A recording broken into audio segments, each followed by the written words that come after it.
I have always believed that my home is my fortress.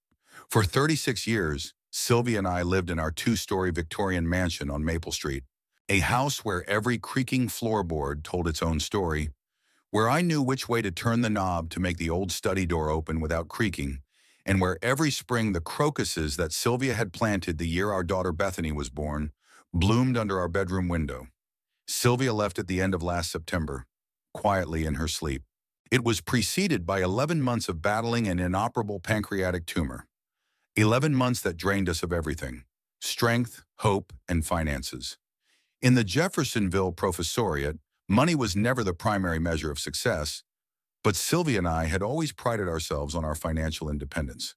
Before her illness, when the doctors announced the diagnosis, we decided to fight it.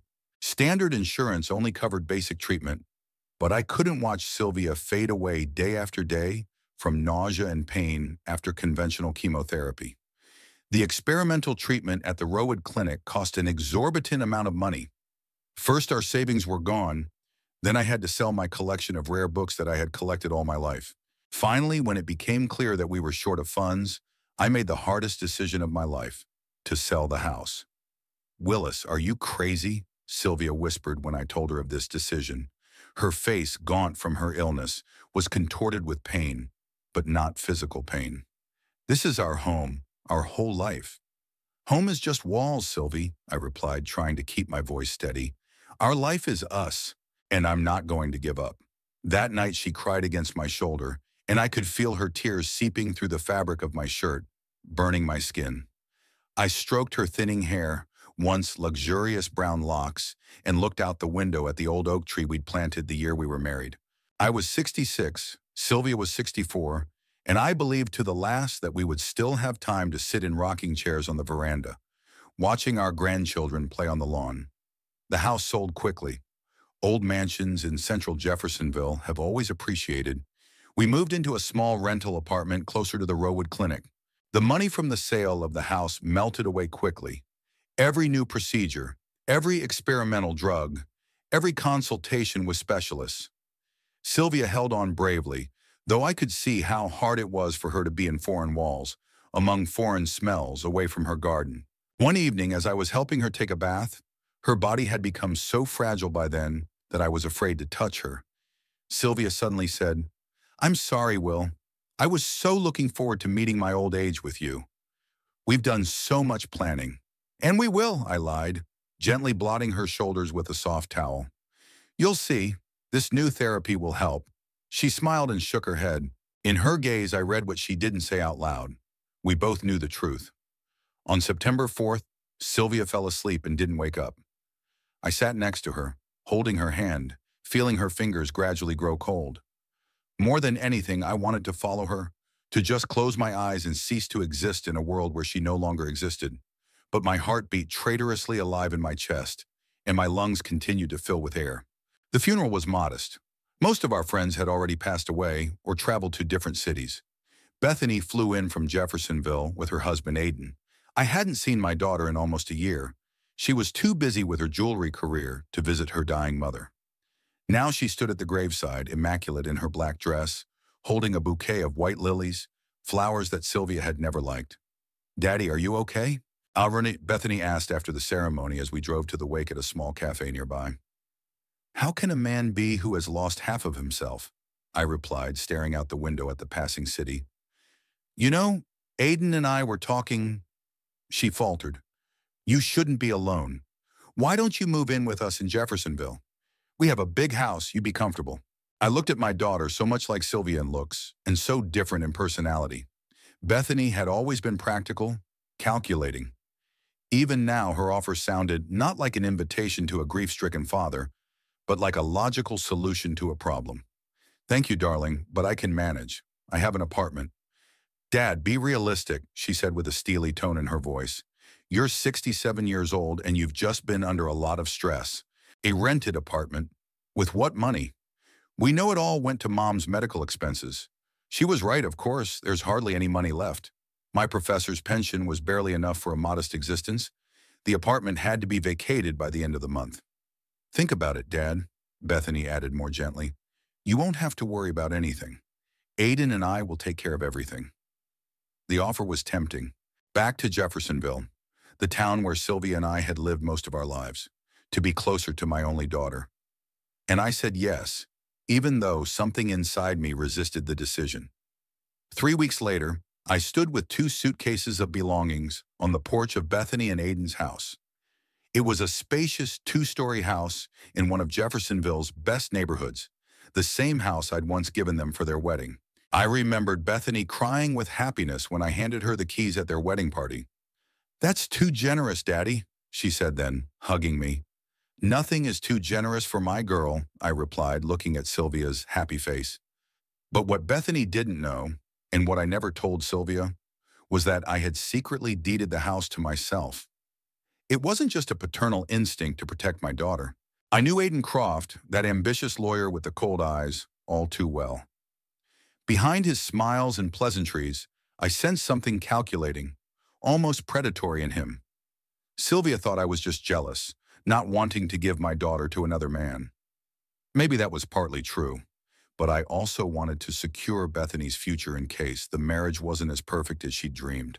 The door opened, and Aiden appeared on the doorstep, tall, trim, with perfectly styled blonde hair. His smile was professionally honed for jurors and judges. "Willis, finally!" He hugged me with exaggerated cordiality. "Welcome home." Home? The word sounded bitterly ironic. My real home had been sold and now belonged to strangers. And this house, though technically my property, had never been my home. Bethany ran out of the kitchen, wiping her hands on her apron. Daddy." She kissed me on the cheek. "How was the road? You must be tired." "Aiden, help me with the suitcases. I made your favorite lasagna, Dad." We walked into the spacious living room, where everything looked like something out of an interior design magazine. Perfect furniture, framed pictures, not a single extra thing.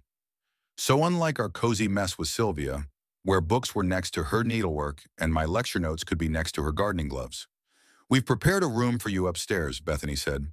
"It's quiet and sunny in the afternoon. You'll like it."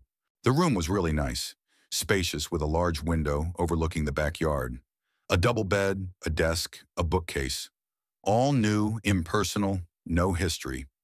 "Make yourself comfortable, Dad." Bethany set the suitcases by the bed. "Dinner's in an hour." Left alone, I sat on the edge of the bed and looked around. The room was like a hotel room, functional, comfortable, but devoid of soul. I pulled a picture of Sylvia out of my breast pocket, a small worn card of her, laughing with her head tilted back against the ocean. I had taken that picture on our honeymoon, and it had always been with me ever since. "That's it, Sylvie," I whispered, looking at her smiling face. "A new chapter." Dinner passed in a relaxed atmosphere. Bethany fussed around me, slipping me a refill. Aiden asked about my plans, my health, how I was doing. They seemed genuinely concerned. "You know, Dad," Bethany said as we moved on to dessert, "you can stay with us as long as you want. This house is big enough for all of us." "That's right," Aiden nodded. "A family has to stick together." "Thank you," I said, touched by their hospitality. "It means a lot to me." That night, lying in another man's bed, I couldn't sleep for a long time. My thoughts went back to Sylvia, to our home, to the life I had left behind. Somewhere in this same town, other people were sleeping in our bedroom, using our bathroom, maybe sitting in the chair where Sylvia liked to read in the evenings. The thought was unbearable. The first few days at Bethany and Aiden's house went smoothly. Bethany worked in her jewelry shop. Aiden spent his days in his law office. I stayed home alone, trying to find a new rhythm to life. I read books from their library, took walks around the neighborhood, and sometimes cooked dinner for their return. In the evenings, we had dinner together, discussing the news, their work. They talked about their plans. Aiden was making partner at his firm. Bethany had gotten an order from a famous boutique for an exclusive collection. I listened to them, nodded, asked questions, but often found myself thinking that I was an extra, an old man who happened to be at the table of a young, successful couple. Sometimes when they thought I couldn't hear, I would hear bits and pieces of their conversations. "How long is this going to last?" Aiden's voice, muffled but annoyed. "He just lost his mom, Aiden." "What was I supposed to do?" Bethany answered. "I understand, but we can't go on forever." And so on. I pretended not to notice these conversations, their sudden silence as I entered the room. After all, they were entitled to their space, to their lives. I was grateful for the roof over their heads, and I was willing to put up with some inconveniences. But deep inside, I knew it was a temporary solution. Sooner or later, I would have to find my way, my place. Without Sylvia, without our home, without a past that couldn't be brought back. For now, I smiled at dinner, thanking Bethany for her concern, and not showing that I noticed Aiden's growing irritation every time I came into his field of vision.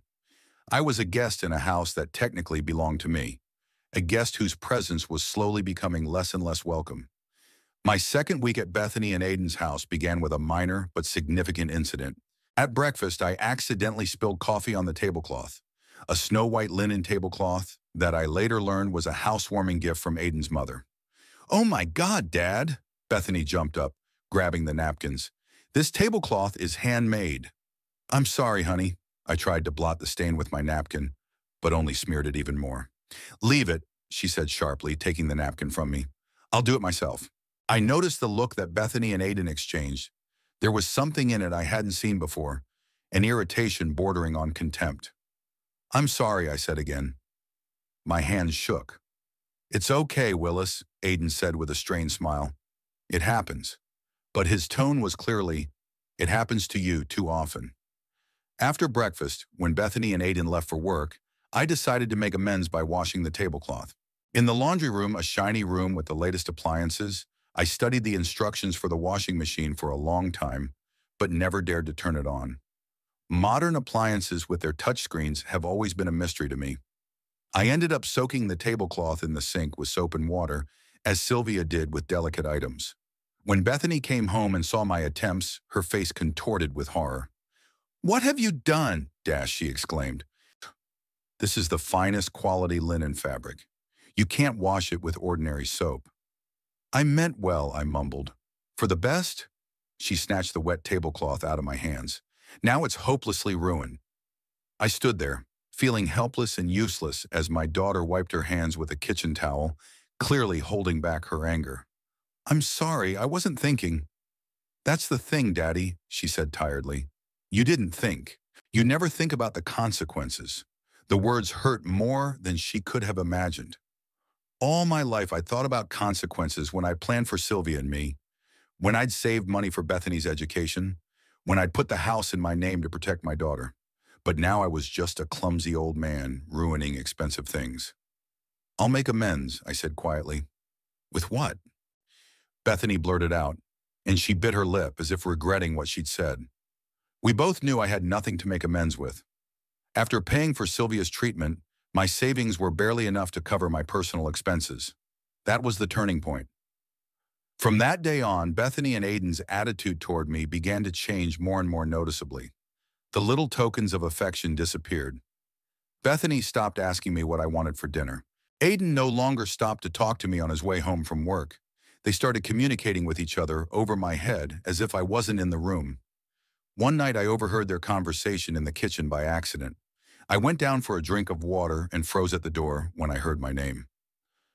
"We can't go on like this, Bethany," Aiden was saying. "Your father is becoming a problem." "What are you suggesting?" My daughter's voice sounded tired. "Throw him out the door?"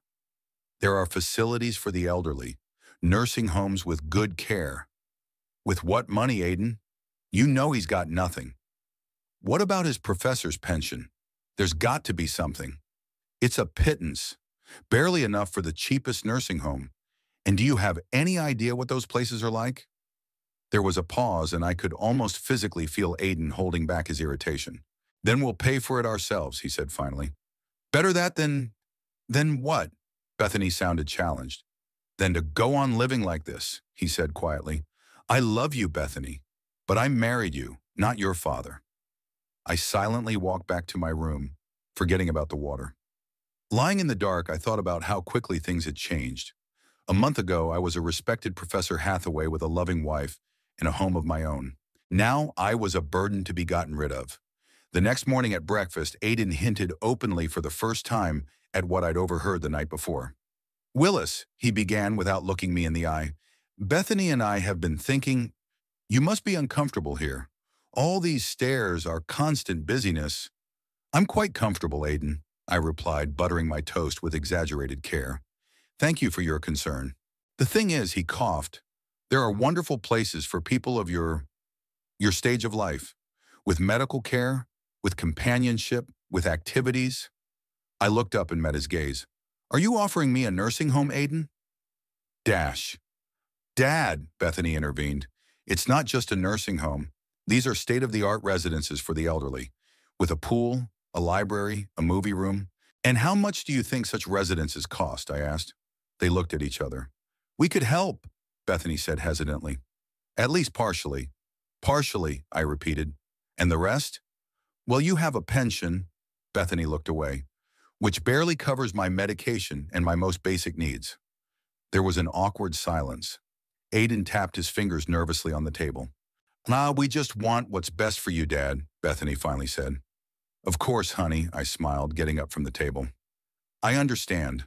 That day was the first time I thought about the fact that I might have to use my secret trump card. Home ownership. The thought was unpleasant. Using a legal trick against my own daughter seemed like a betrayal. But wasn't the greater betrayal their attitude toward me? In the days that followed, the tension in the house only grew. Bethany and Aiden stayed late at work more and more often, and when they returned, they ate dinner apart from me or locked themselves in their room. My existence in the house became almost ghostly.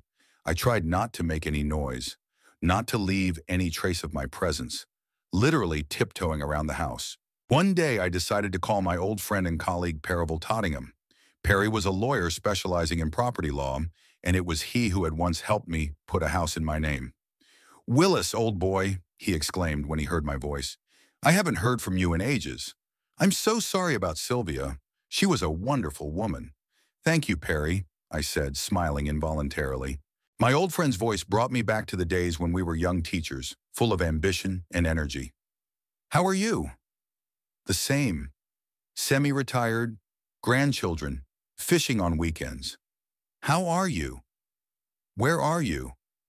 I'm at Bethany and Aiden's, I said. I've been living with them since, you know. Oh, in that house, Perry said, understanding in his voice. What's it like? I hesitated. I didn't want to complain, to make my daughter look bad, but Perry always knew how to read between the lines. I see, he said after a pause. It didn't work out. They want to put me in a nursing home, I blurted out. Oh yeah, Perry said. What do you think about that? I don't know what to think, Perry. They're right about me being a burden, but I don't have the money for a decent nursing home. And what they can afford? What about a home, Perry asked cautiously. Did you tell them? No, I sighed. I'm not sure I ever will. It seems dishonest. Dishonest? Perry chuckled. Is kicking an elderly father out on the street fair? They're not kicking me out yet, I said defensively. Not yet, Perry sighed. Look, Will, I know you've always been a softie, but sometimes you have to defend yourself, especially when no one else will. After talking to Perry, I sat in my room for a long time, looking at Sylvia's picture. What would she say? She had always been kind, but fair. She adored Bethany, but she wasn't blind to her faults. What should I do, Sylvie? I whispered to the pictures. Of course, there was no answer. Only the silence of an empty house. Bethany and Aiden were late at work again. In the days that followed, I began to notice even more disturbing signs. Bethany began accidentally leaving pamphlets of various nursing homes on the kitchen table. Aiden would tell stories of his clients who were settling in nicely every chance he got. And then another incident happened that showed how deep the gulf between us was. One Sunday morning, I went down to the kitchen and found Bethany cooking breakfast. The smell of bacon and coffee reminded me of Sunday breakfast with Sylvia, and I smiled involuntarily. Good morning, dear, I said. It smells so good. Morning, Daddy, she said without turning around. There's coffee in the pot. I poured myself some coffee and sat at the table, watching her flip the pancakes on the griddle. Do you need some help? I offered. No, thanks. I'm fine, she replied with a touch of irritation.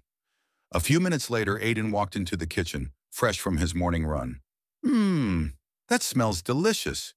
He walked up behind Bethany and put his arm around her waist. My favorite blueberry pancakes? Exactly, she smiled, turning to him. They kissed as if oblivious to my presence. I averted my eyes, feeling inappropriate to witness their intimate moment. As Bethany began setting the table, I was surprised to notice that she had only set 2 plates. "What about me?" I asked. Bethany froze, then laughed awkwardly. "Oh, I'm sorry, Daddy. I thought you already had breakfast. You're usually up earlier." "I overslept," I said as I watched her reluctantly reach for her 3rd plate. Breakfast passed in tense silence. Aiden was staring at his tablet, watching the news. Bethany ate, avoiding my gaze. I felt like an intruder at their family breakfast. "I thought we could go to the park today," I suggested, breaking the silence. "The weather's beautiful." "Oh, Dad, I'm sorry." Bethany finally looked at me. "We're having lunch at Aiden's parents' house tonight. I completely forgot to tell you." "What about me?" I asked, knowing the answer. "Sonum." "Well, it's a family dinner," Aiden interjected. "Only immediate family." "I see," I nodded, trying to hide my resentment. Of course. After they left, I was alone in the empty house. As I wandered through the rooms, I suddenly realized that there were no pictures of my family anywhere. Not Sylvia, not me, not even Bethany as a child. Only stylish black and white photos of Bethany and Aiden at their wedding, on vacation, at some social event. It was as if Bethany's story only began when Aiden came into her life. That day was the first time I seriously considered my future. Staying here was becoming increasingly difficult and humiliating. But where to go? The nursing homes I could afford were dingy places with overcrowded rooms and indifferent staff. I'd seen these during charity visits with students. In the evening, when Bethany and Aiden returned, I noticed they were both a little tipsy and very animated. They barely said hello to me and went straight to their bedroom, from where muffled laughter soon followed. I was sitting in my room looking out the window at the darkening sky when I heard them talking in the hallway. They apparently didn't realize I was still awake. "Did you see your father's face when we told him he wasn't invited?" Bethany giggled. "Sonna." "Yeah, poor guy," Aiden replied with feigned sympathy. "But seriously, Beth, we need to deal with this problem. Your mom's right. We can't keep him here forever." "I know," Bethany sighed. "But what are we going to do? We don't have the money for a decent nursing home, but to send him to some old people's home." "Why not?" Aiden asked sharply. "He's not an invalid. He doesn't need special care. A regular home for the elderly would be fine. If he doesn't like it, let him earn his own money for a better place." "At his age," Bethany said skeptically. "Then let him thank fate for what he has," Aiden said. "After all, it's not our fault he blew all his money on your mother's treatment." The words hit me like a slap in the face. Wasted money on your mother's treatment, as if trying to save Sylvia's life was a waste of money. I felt anger rising up inside, a feeling I had rarely experienced in my life. "Okay, let's talk about this tomorrow," Bethany said tiredly. "I'm too drunk for this kind of talk." "You're right," Aiden agreed, their voices drifting away. "Besides, I have better ideas than discussing your father." Their bedroom slammed shut and there was silence. I sat motionless, feeling something inside me snap. Something final, irrevocable. It was as if the last thread that bound me to my daughter had been severed. That night I couldn't sleep for a long time.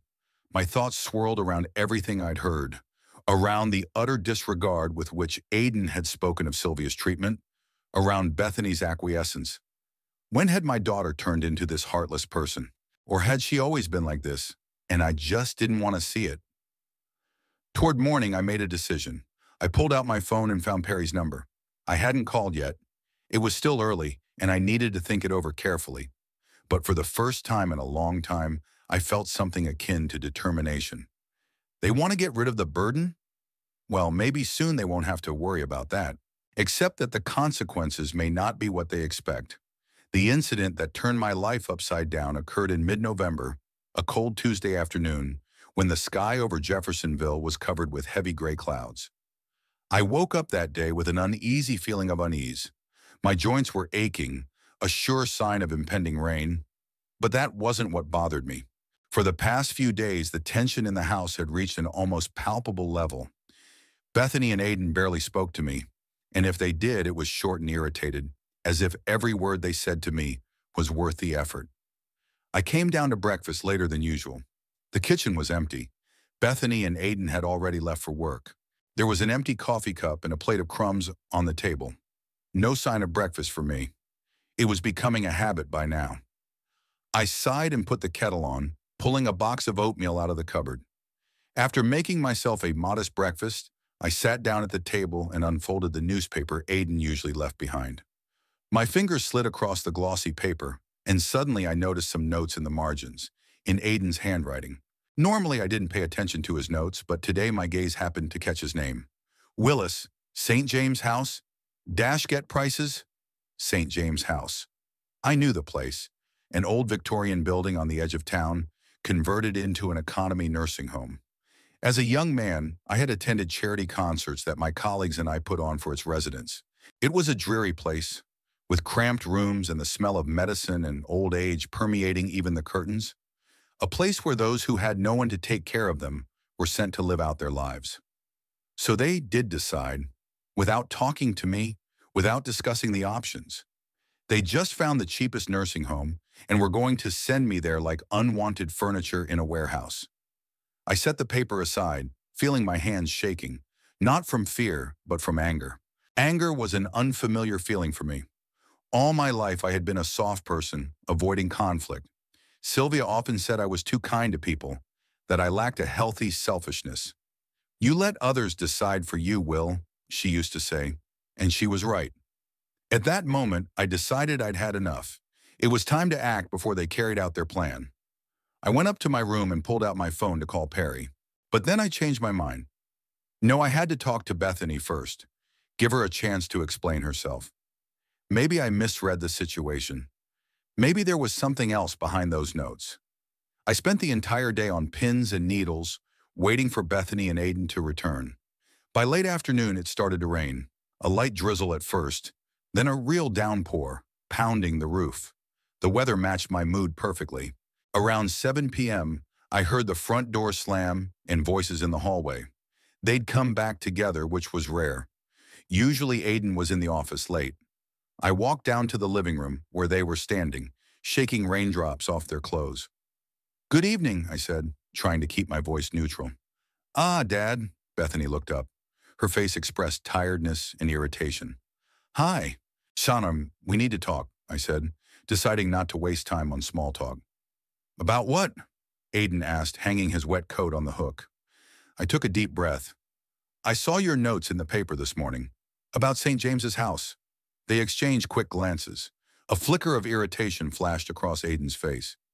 "So you're reading my personal notes now, Willis?" he asked coldly. "They were in the paper you left on the table, and my name was there. So what of it?" Bethany stepped in, crossing her arms across her chest. "We have a right to discuss options." "Options for what? Getting rid of me?" "Dad," Bethany sighed, "don't be dramatic. We're just looking for the best solution for everyone." "The best solution?" I felt my voice shake. "St. James House is where they send people to die, Bethany. Do you have any idea what kind of place it is?" "Don't exaggerate," Aiden interjected. "It's a decent place." "Decent?" I grinned bitterly. "Have you ever been there, Aiden? Seen those tiny rooms with the peeling paint? Smelled that smell?" "We don't have money for something better," Bethany said sharply. "It's your own fault for spending it all on your mom's treatment." Her words hit me like a physical blow. I jerked back, not believing my ears. "It's my fault. For trying to save your mother's life?"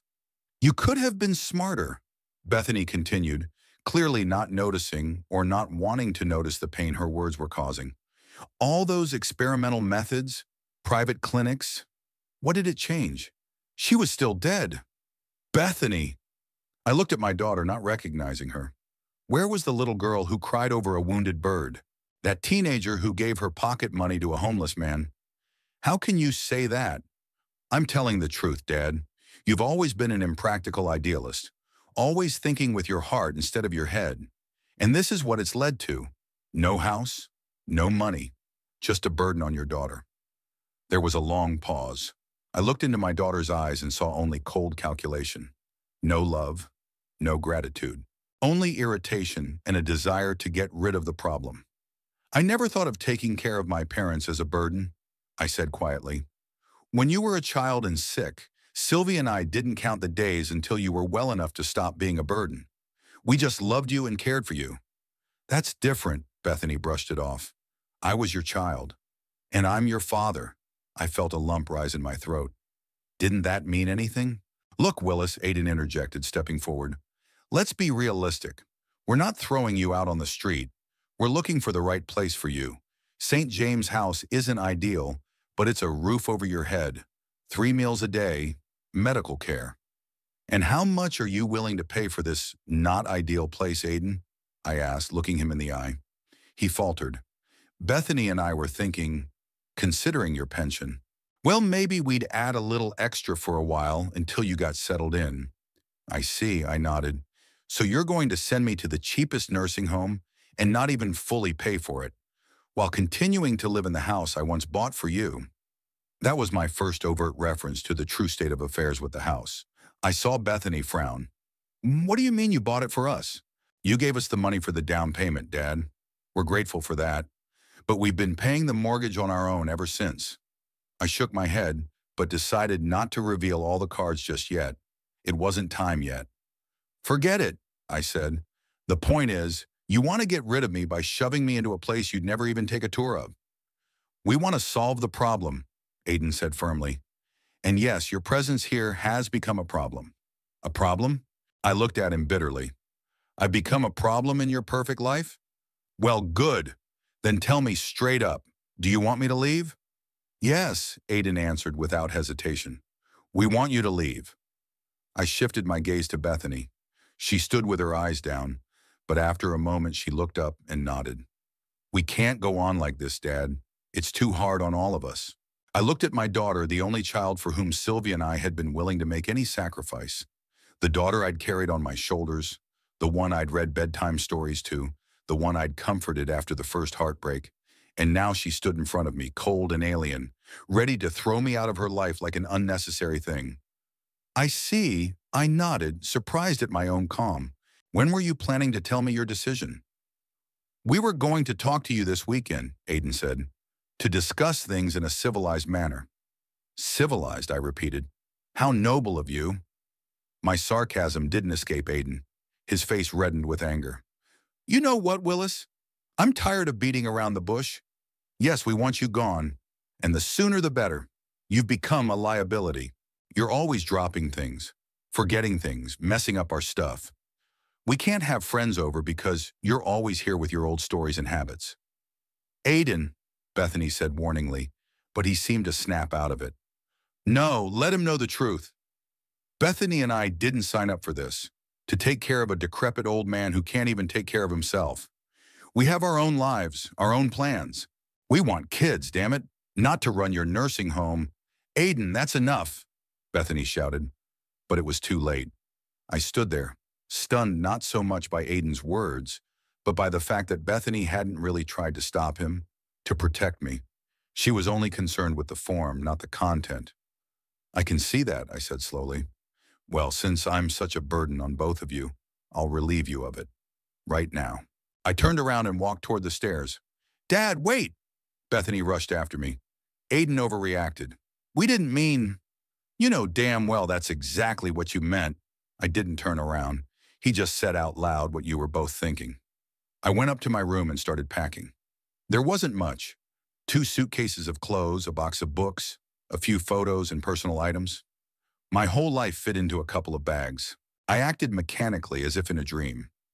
Part of me couldn't believe this was really happening, that my own daughter was kicking me out of the house. A few minutes later, there was a knock on the door, and Bethany walked in. Dad, please, she said, looking at the half-assembled suitcase. Let's discuss this calmly. You have nowhere to go. I have a place to go, I lied. Don't worry. But a nursing home. There's paperwork. It takes time. I straightened up and looked at her. I'm not going to a nursing home, Bethany. Then where? She looked genuinely puzzled, as if she couldn't imagine any other alternative for me. That's none of your concern, I continued to pack. Dad, don't be childish, she said, a touch of irritation in her voice. You can't just go nowhere. I can't? I raised an eyebrow. I wondered why. Because I'm old, infirm, Unable to take care of myself? That's not what I meant. That's exactly what you meant. I closed the suitcase. And you know what, Bethany? Maybe you're right. Maybe I am old and infirm. But I'd rather be on the street than spend another day where they don't want me. Aiden showed up at the door. What's going on here, he asked, shifting his gaze from me to Bethany. Daddy's leaving, she said with a note of panic in her voice. Now? Aiden didn't hide his surprise. Where?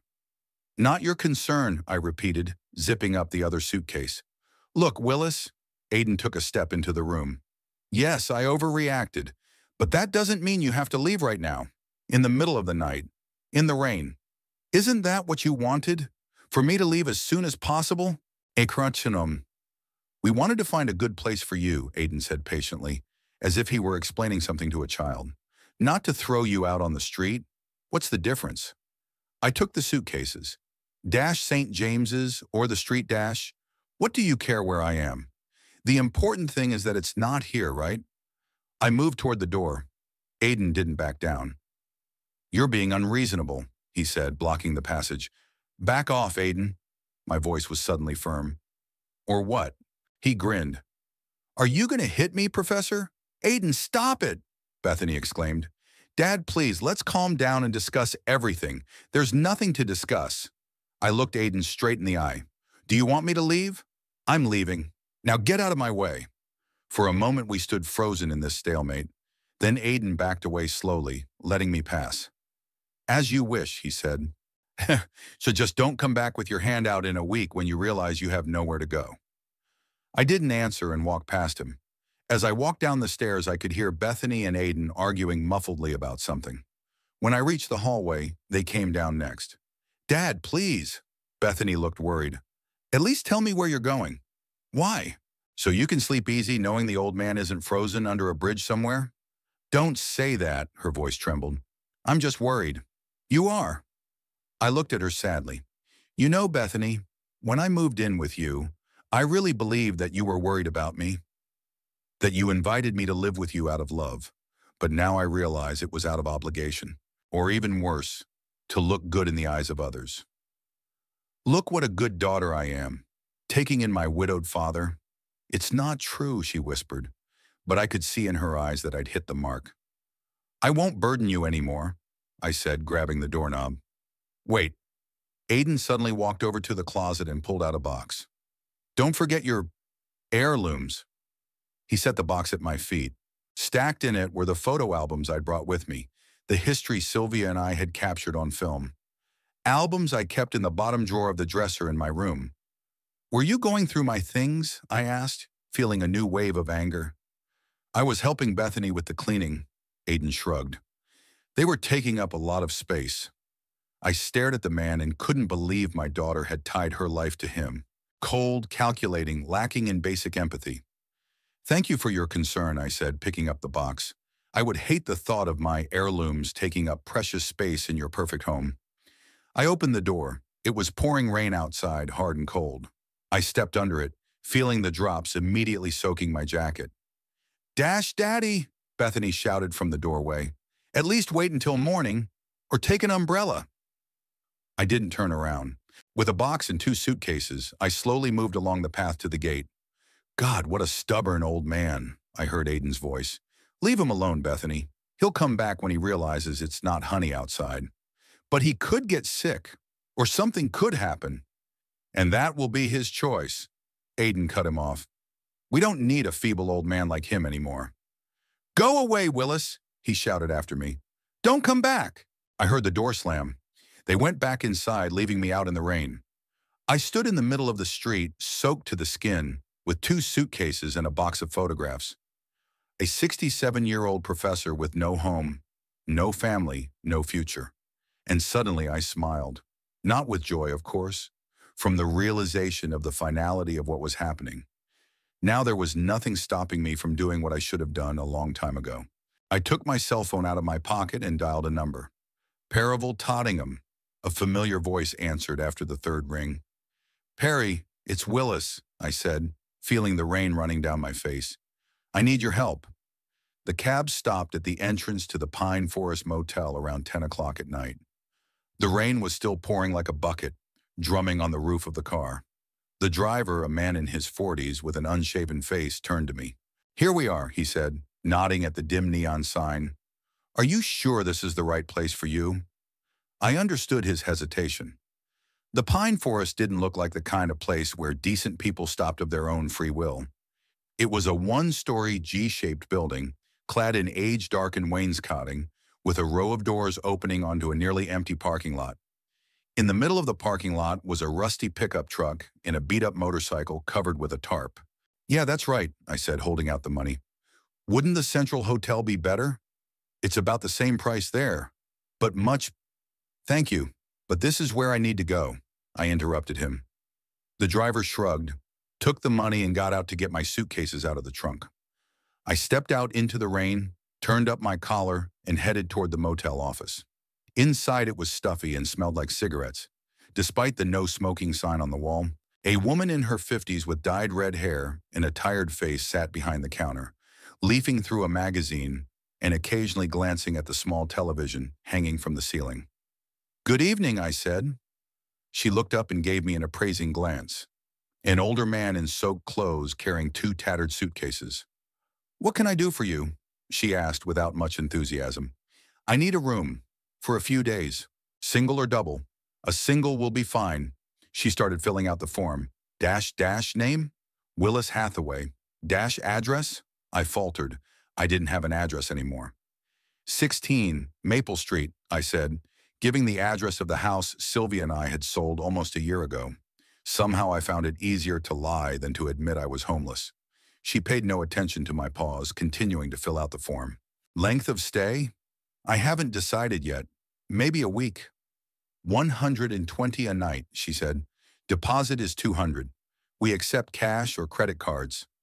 I pulled out my wallet and counted out the amount I needed. It was a good portion of the money I had left, but I had no choice. "Room 42, she handed me a key, a real metal key on a plastic keychain with a number, not a magnetic card. "It's at the end of the hall to the left. Breakfast is from 7 to 9, but don't count on coffee and donuts." "Thanks." I took the key and headed for the exit. "Hey, mister," she called out to me. "If you need anything, call the front desk."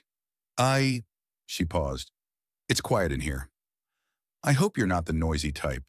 There was a look of suspicion mixed with curiosity in her eyes. A lone elderly man arriving late at night, wet and without transportation. I must have looked suspicious. "I love silence," I assured her. "And I appreciate it in others." She nodded, and I walked out into the rain to find my room. Number 42 was at the very end of the row. I put the key in the lock, turned it, and pushed the door open. The smell of cheap air freshener hit my nose, barely masking the lingering scent of cigarette smoke. The room was small, a bed covered with a blue bedspread with suspicious stains, a nightstand with a lamp, an old dresser, and a television that looked like it remembered an era before flat screens. A door in the corner led to a tiny bathroom. I set the suitcases on the floor and sat on the edge of the bed. The springs creaked protestingly. My soaked coat dripped onto the carpet, leaving dark stains. Suddenly, I was so tired that even getting undressed and lying down seemed like an impossible task. My thoughts returned to the events of the evening. Bethany's face as I left a mixture of annoyance, worry, and relief. It was the latter that hurt the most. My daughter was glad to be rid of me. And Aiden's words, "We don't need an infirm old man like him anymore," still echoed in my ears. I sighed and reached for the phone. Perry said he'd be here tomorrow morning at 9. "I'd come now, old buddy, but I've been driving this wreck for 30 years, and in this rain I can't see farther than my own nose." Even so, his words made me smile. Perry was and always had been an incorrigible optimist. With the last of my strength, I undressed, took a hot shower, and got into bed. The sheets smelled like cheap laundry detergent, but they were clean. I closed my eyes, expecting that sleep wouldn't come. Too many thoughts, too much pain, but fatigue took its toll, and I fell into a heavy oblivion. In the morning, I was awakened by a knock at the door, a sharp, insistent knock. I sat up in bed, disoriented, not immediately realizing where I was. Then the memories came flooding back. Kicked out of the house, the motel, Perry. "Perry!" I glanced at my watch. 8:30. He was early. "I'm coming," I shouted, hurriedly pulling on yesterday's pants and shirt. I opened the door and saw not Perry, but the receptionist holding a tray. "Good morning," she said without a smile. "Breakfast. Thought I'd bring it since you didn't come down." "Oh," I was surprised by the gesture. "Hunin. Thank you, that's very kind of you." "Don't mention it," she handed me the tray. "No one's here anyway, just you and a couple of truckers." There was a cup of coffee, a plastic plate with 2 donuts in cellophane, and orange juice in a cardboard bag. "One more thing," she added as I was about to close the door. "There's a man here to see you. Said you were expecting him?" "Yes, he's a friend of mine." "Tell him to come up." She nodded and left. A few minutes later, I heard heavy footsteps and another knock at the door. "It's open!" I shouted. The door swung open, and Perry appeared on the doorstep. He hadn't changed much in the 30 years I'd known him. The same massive nose, the same bushy eyebrows, the same straight posture. Only his hair, once black as pitch, was now completely gray, and his face was furrowed with wrinkles.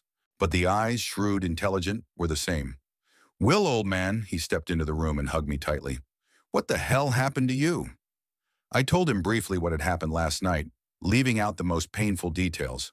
But Perry, as always, saw right through it. "So they threw the old man out on the street." He shook his head when I was done. "And it's your own daughter. Well, Will, I don't know what to say." "Don't say anything," I smiled weakly. "Just help me deal with this. We need to get out of this hole first." He looked around the room disapprovingly. "I've had the guest bedroom empty since Marge," he stammered. "His wife died 3 years ago of a stroke." "Thanks, Perry, but I'd rather stay here." "Bye." He shrugged his shoulders. "Minus suit yourself." "Then let's get down to business. Papers?" I opened one of the suitcases and pulled out the folder I always kept on hand. It contained all the important documents: birth certificate, marriage certificate, insurance policies, and most importantly, the deeds to the house. Perry opened the folder on the small table by the window and began looking through the papers. He wasn't just my friend. Percival Tottingham was one of the best estate attorneys in Jeffersonville. He'd once taught law at our university, but then he'd gone into private practice, where he'd made impressive progress. "Well, well," he mumbled, flipping through the pages. "Gift deeds, title deeds, tax returns. You kept everything. Good for you." "I've always been meticulous," I remarked. "You know that." "Oh, yeah," he grinned, keeping his eyes on the papers. "I remember when you used to make students submit double-spaced papers with a properly organized bibliography. They were more afraid of you than they were of the dean." These memories of a former life brought a smile to my face. It seemed like it was in another life. The lectures, the students, the academic discussions. So Perry looked up from his papers. "The situation is very clear. The house at 17 Cypress Alley is legally yours. You never transferred ownership to Bethany or Aiden. In fact, they live there with your permission. You've even paid property taxes all these years." "Yes," I nodded.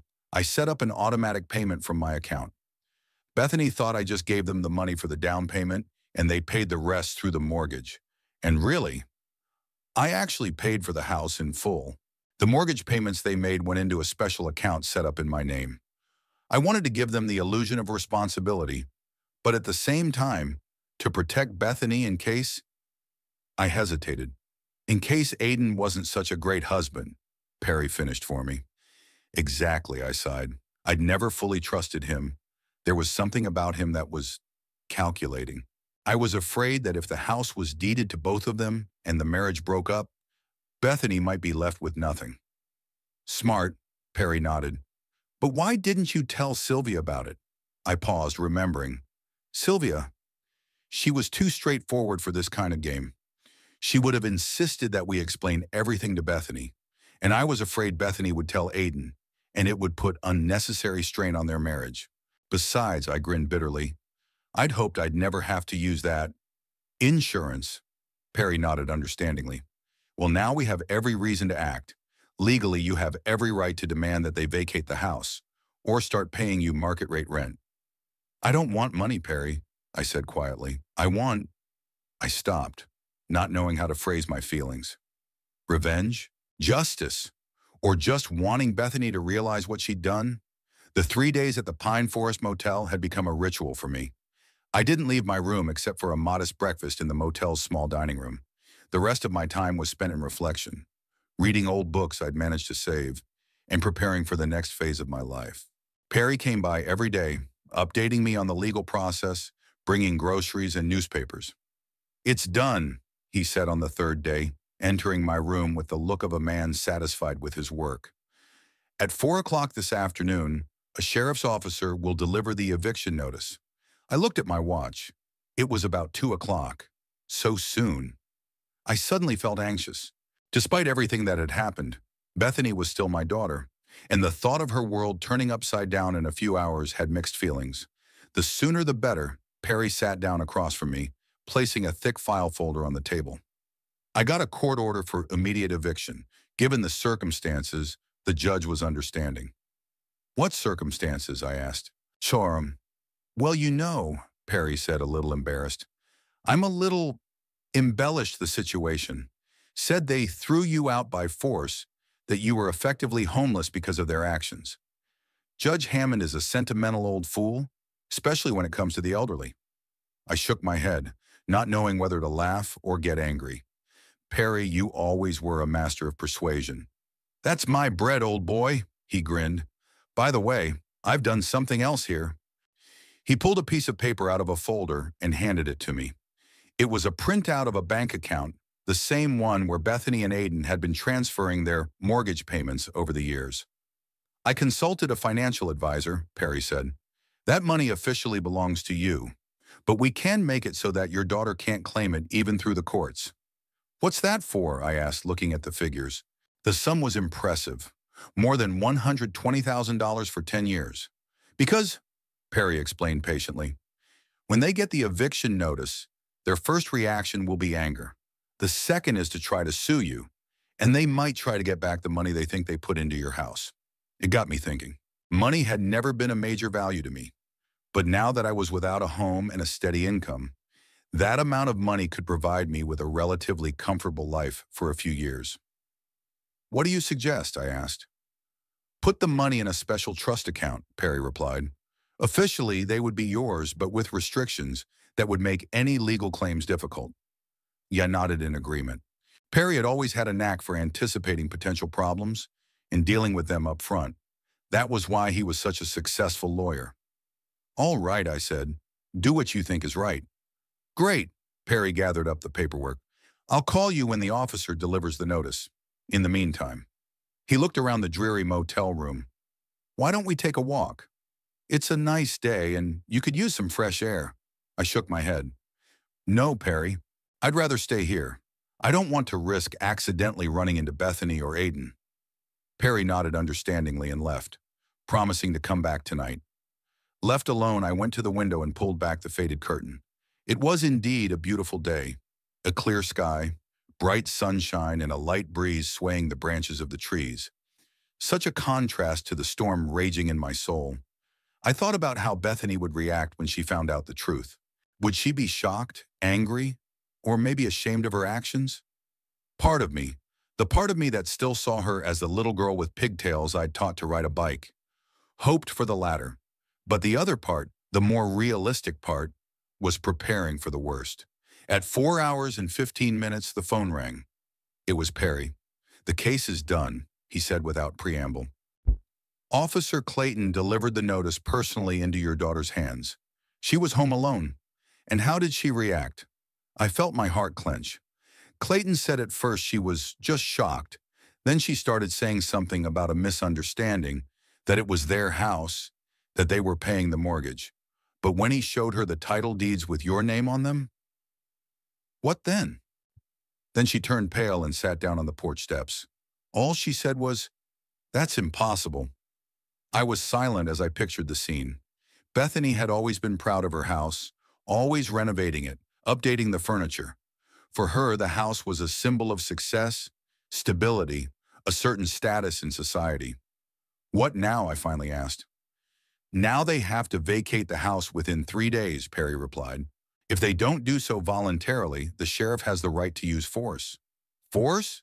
Don't worry, nobody's going to drag them out by the scruff of the neck," Perry reassured me. The law will just come in and enforce their eviction. It's standard procedure. I nodded, though Perry couldn't see it through the phone. I see. Thanks, Perry. You're welcome, old buddy. Hang in there. Be prepared for them to try and contact you. That was a good one.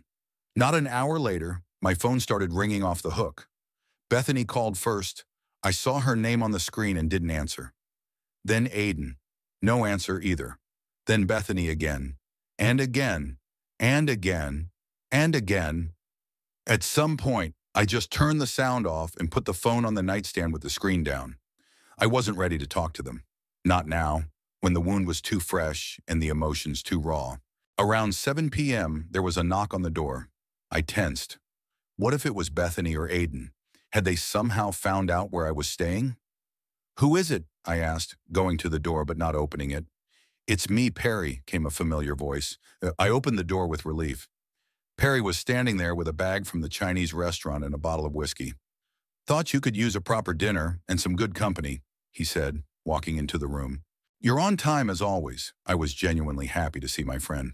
We set the food down on the small table, and Perry took 2 glasses out of his jacket pocket and poured the whiskey. To justice, he said, raising his glass. To justice, I echoed, though inside I wasn't sure that was the word for what was happening. We ate dinner, reminiscing about old times, university years, projects we'd done together. Perry told funny stories about his clients, and I shared memories of some of the most ridiculous student papers I'd ever reviewed. For a short time, I almost forgot about the Bethany and Aiden situation, but reality returned when my phone on the nightstand vibrated so hard that it nearly fell to the floor. Your daughter is persistent, Perry remarked. I sighed and picked up the phone. 15 missed calls and twice as many messages. I opened the first one. Dad, please answer it. There's some kind of mistake. The house can't be yours. The second, we just got an eviction notice. There's some kind of misunderstanding. Please call me, and so on. Desperate, demanding, sometimes pleading messages. There was no real remorse or realization of guilt in any of them, just shock at the sudden turn of events. The last message was from Aiden. Willis, if this is your idea of revenge, it's cruel and pointless. We can talk this out and work it out like adults. Call me. Like adults, I grinned bitterly, showing the message to Perry. Is kicking me out of the house in the rain mature? Ignore it, Perry waved his hand. It's a standard tactic. First they're shocked, then they're angry, then they try to negotiate. The next step is threatening a lawsuit. As if on cue, the phone vibrated again. A new message from Aiden. If you don't respond soon, we will be forced to contact a lawyer. What you are doing could be considered fraud. Here you go. I showed the message to Perry, just as you predicted. Aiden's a lawyer, right? Perry asked. He must realize that legally he doesn't stand a chance. All the paperwork is in order. The title is immaculate. Maybe he's bluffing, I suggested. Or maybe he's just panicking and doesn't know what he's saying. Most likely, Perry agreed. In any case, I'd recommend that you don't answer yet. Let them spend a little time in the same position you're in, with no roof over their heads, no support, no clear idea of the future. The next morning, my phone showed 37 missed calls and over 50 messages. I looked through them cursorily, all the same pleas, threats, attempts at pity. Nothing that would change my mind. I decided to go out for breakfast in the motel dining room instead of eating in my room as I usually did. I needed to stretch out a bit, get some fresh air, even if only within the confines of the motel grounds. The dining room was nearly empty, just a couple truckers in the far corner and a woman from the front desk drinking coffee behind the counter. She nodded to me as I entered. Good morning, she said. How did you sleep? Not bad, thank you, I replied, pouring myself a coffee from the thermos. Your relatives were here again, she said, pausing before the word relatives. I froze. When? Early this morning. I hadn't opened the office yet, and they were already knocking. A woman was crying. A man demanded that I tell them what room you were in. And what did you tell them? That I had no idea who they were talking about, she shrugged. It's not my place to get involved in family squabbles, but they left a note. She handed me a folded piece of paper. I took it with some apprehension, as if it might bite. Thank you, I said. You're welcome, She returned to her coffee. If they keep this up, I'm going to have to call the police. I can't have my guests feeling unsafe. I nodded, understanding her concern.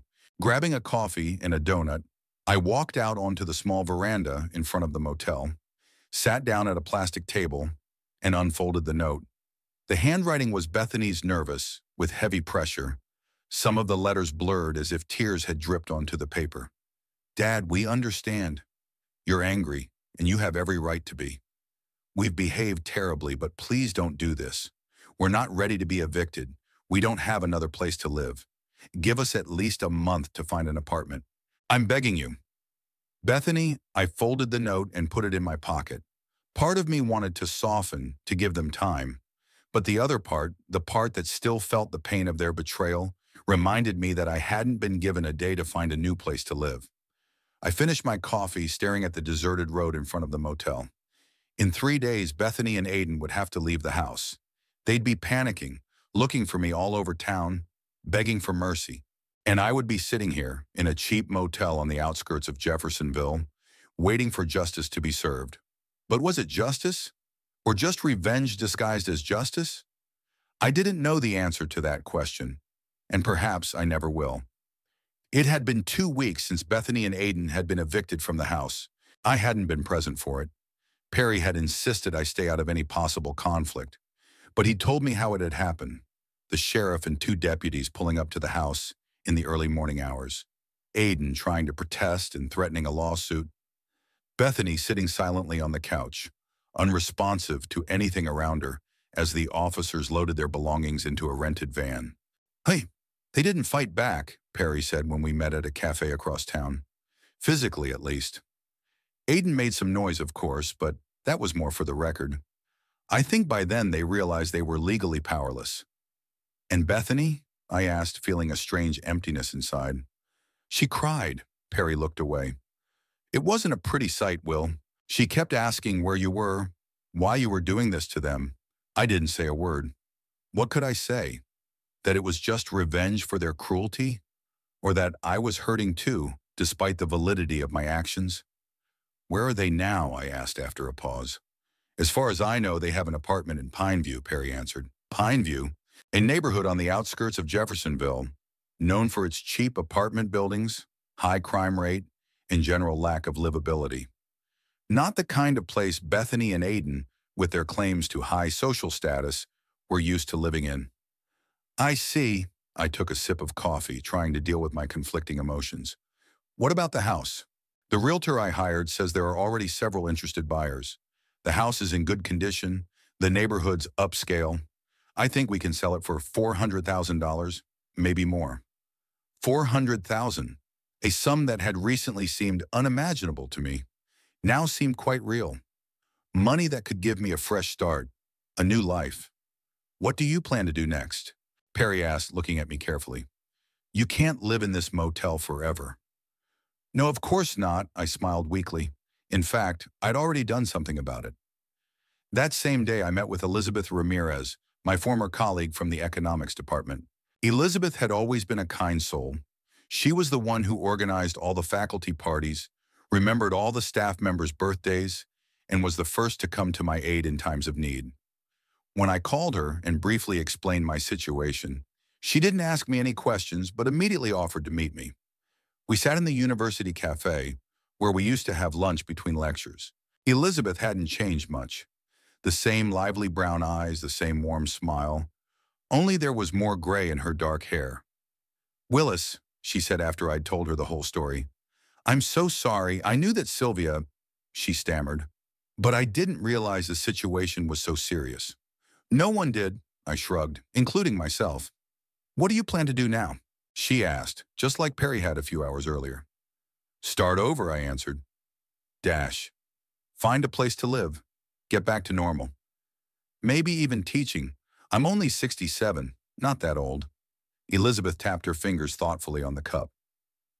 You know, she said finally, maybe I can help on both counts. What do you mean? First, my cousin owns several apartments in the academic quarter. One of them is just vacating at the end of the month. It's small, but it's very cozy. And importantly, she winked, it's walking distance from the university. And secondly, I felt warm inside from this unexpected support. Second, Elizabeth leaned closer, as if she were about to share a secret. The Department of Economic Analysis is looking for a part-time professor. Old man Jenkins has finally fully retired, and no one wants to take his course on macroeconomic theories. Too specific a topic. Macroeconomic theories? I couldn't believe my ears. But that's my specialty. Exactly, Elizabeth smiled. I already hinted to the dean that I knew the perfect candidate. He was very interested. And so a new chapter in my life began. The events unfolded with amazing speed. The apartment that Sister Elizabeth had offered me was a small but bright space on the third floor of an old building in the heart of the university district. High ceilings, wooden floors, large windows overlooking a quiet street lined with maple trees, just like my first apartment when Sylvia and I first started teaching. It's a little cramped, Maria, Elizabeth's sister said in an apologetic tone as she showed me around. There's only one bedroom, a living room with a kitchen and a small office. But all the utilities are new. The heating works well, and the neighbors are quiet, mostly professors and graduate students. It's perfect, I said sincerely, looking out the window at the university campus in the distance. How much do you want for rent? Maria quoted an amount that was quite reasonable, especially considering my future financial situation after selling the house. We hit it off, and I put down a deposit. Things worked out just as well with the job. The dean of the economics department, Richard Holder, was a new man. He had come in after I had retired, but he turned out to know my work well. Professor Hathaway, he said when we met in his office, I am honored to meet you in person. Your paper on the impact of behavioral factors on macroeconomic performance was groundbreaking. I was embarrassed at such praise. The paper he was referring to was published almost 15 years ago, and although it had received some recognition in academic circles, could hardly be considered revolutionary.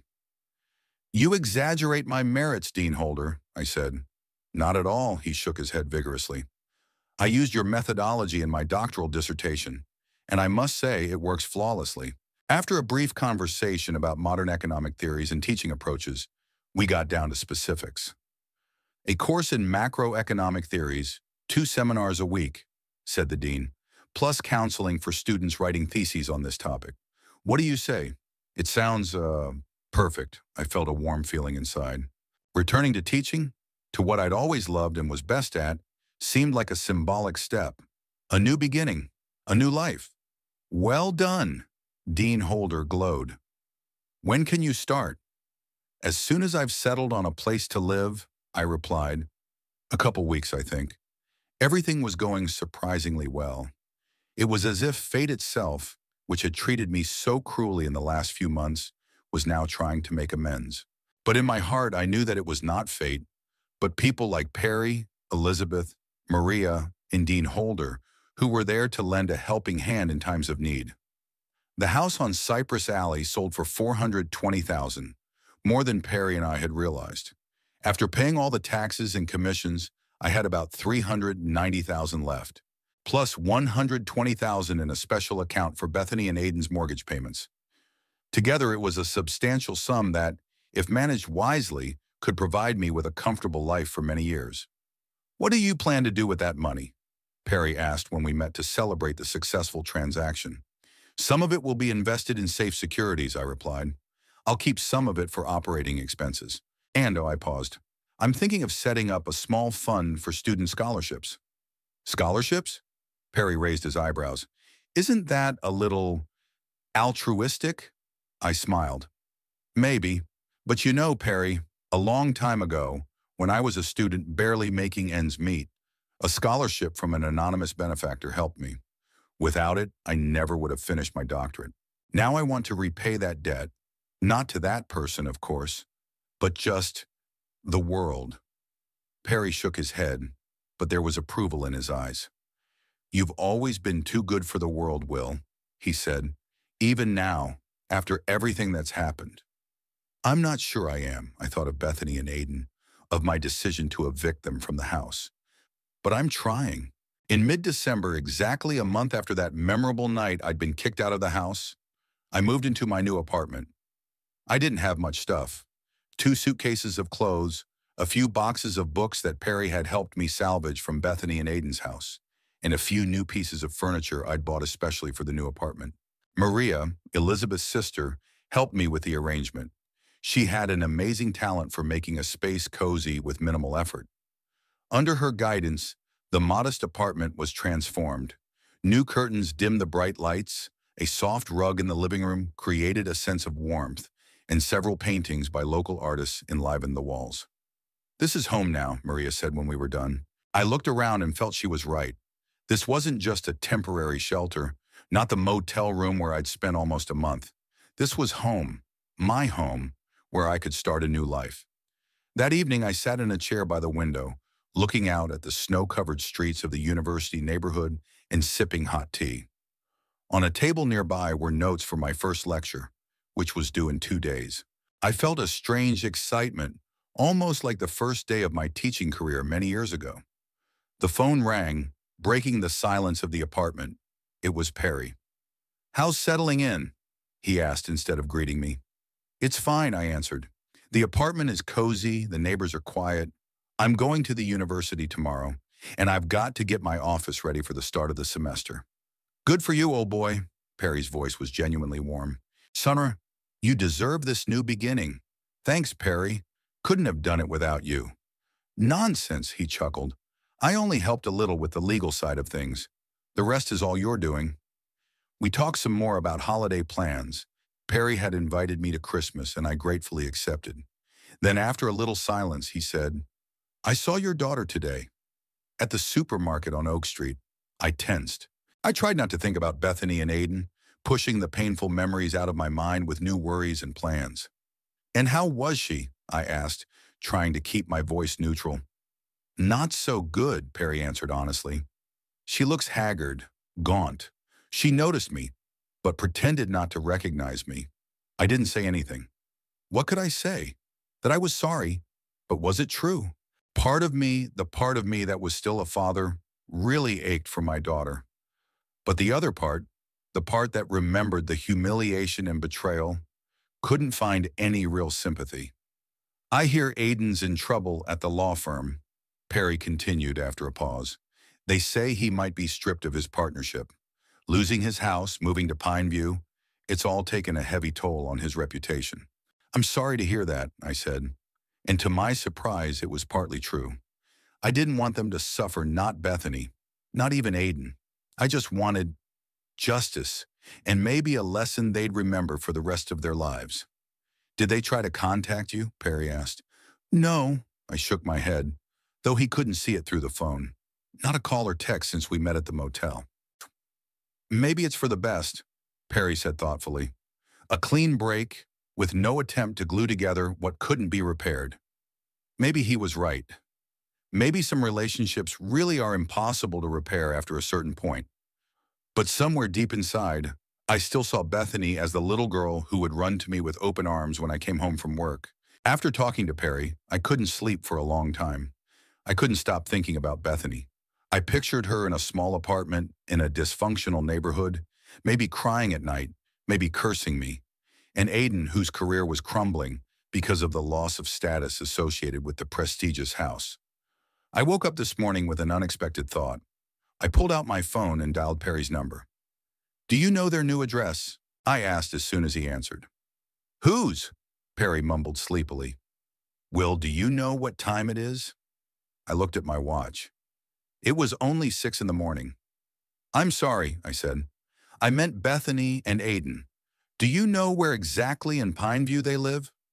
"No." Perry was clearly awake and sounded intrigued. "But I can find out. Why do you want to know?" "I'm thinking about something," I said evasively. "Will you let me know when you find out?" Sure," Perry agreed, though I could hear the curiosity in his voice.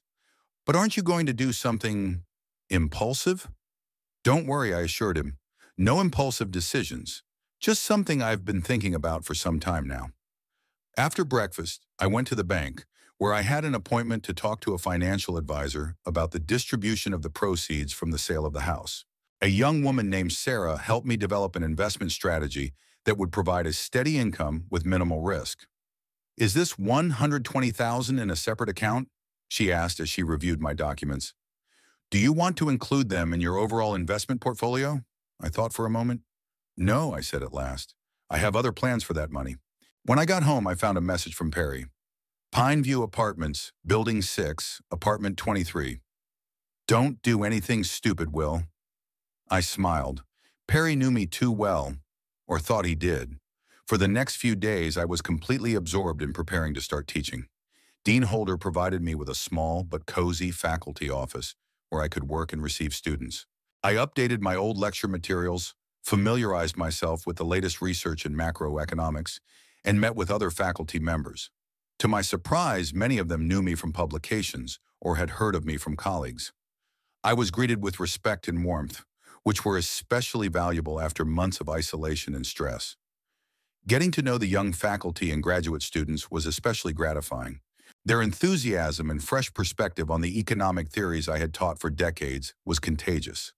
I felt rejuvenated, full of energy and new ideas. My first lecture went better than I could have hoped.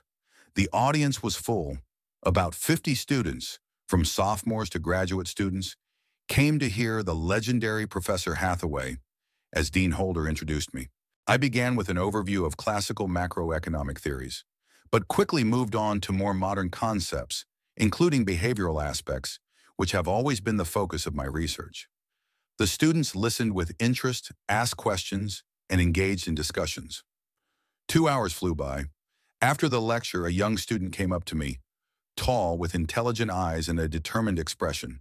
Sukasumram. Professor Hathaway, she said, extending her hand.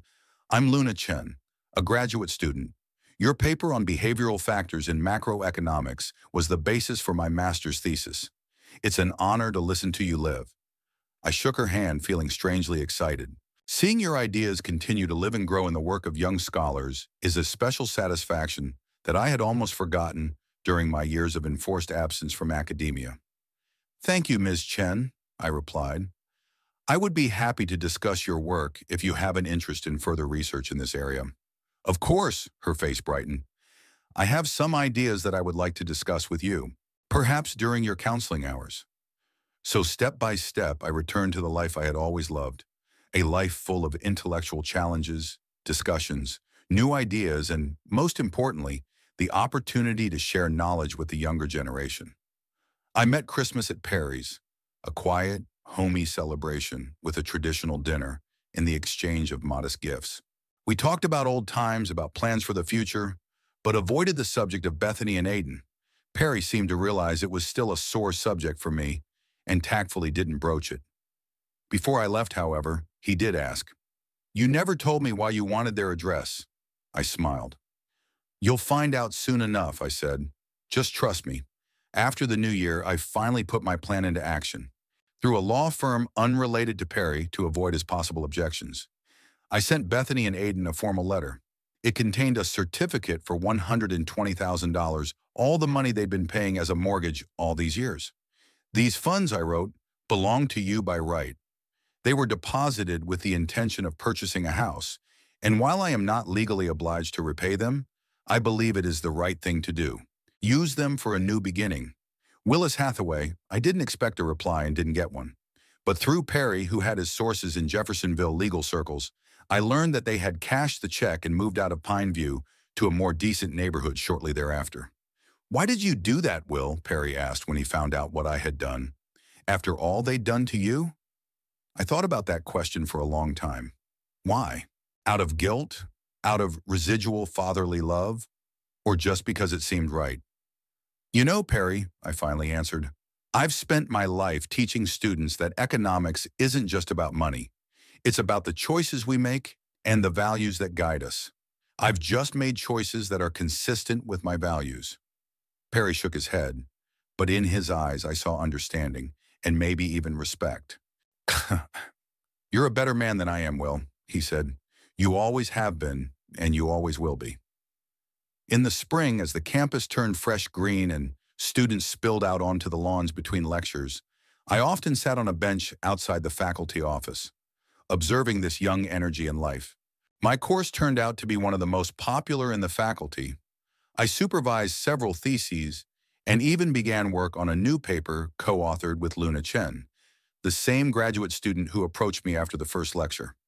One day, while sitting on that bench and enjoying the spring sunshine, I noticed a familiar figure in the parking lot across the street. Bethany was standing by her car, looking toward the faculty building. She was dressed simply but elegantly, looking better than Perry had described when they met casually at the supermarket. Our gazes met across the campus space. For a moment, I thought she was going to approach, and I didn't know if I wanted to, but she only nodded slightly, a gesture that could be interpreted as an acknowledgement of my presence or a thank you. Got into her car and drove off. I remained seated on the bench, feeling strangely calm. Perhaps things would never be the same between us. Perhaps the wounds inflicted on both sides were too deep for complete healing. But in that moment, I realized that I had found my path, a new life full of meaning and possibility.